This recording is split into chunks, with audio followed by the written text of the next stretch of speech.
ایک دفعہ کا ذکر ہے کہ قبیلہ طے کا قافلہ نبی کریم صلی اللہ علیہ وآلہ وسلم کے پاس آیا تو اس وقت ایک نوجوان لڑکی کا بچہ گم ہو گیا۔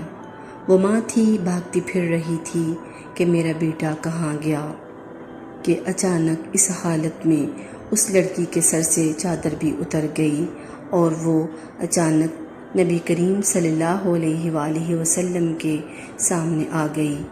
اللہ کے نبی صلی اللہ علیہ وآلہ وسلم نے اپنی چادر مبارک ایک صحابی کو دے کر فرمایا کہ اس لڑکی کو دے دو تاکہ وہ اپنا سر ڈھانپ لے۔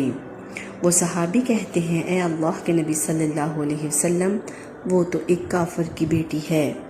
آپ صلی اللہ علیہ وآلہ وسلم نے فرمایا، اگرچہ وہ کافر کی بیٹی ہے مگر بیٹی تو ہے۔ آج اگر تم اس کے سر کو ڈھانپو گے تو کل بروز قیامت اللہ تعالیٰ تمہارے عیبوں پر رحمت کی چادر عطا فرما دیں گے اور تمہارے عیبوں کو چھپا لیں گے۔ احترام انسان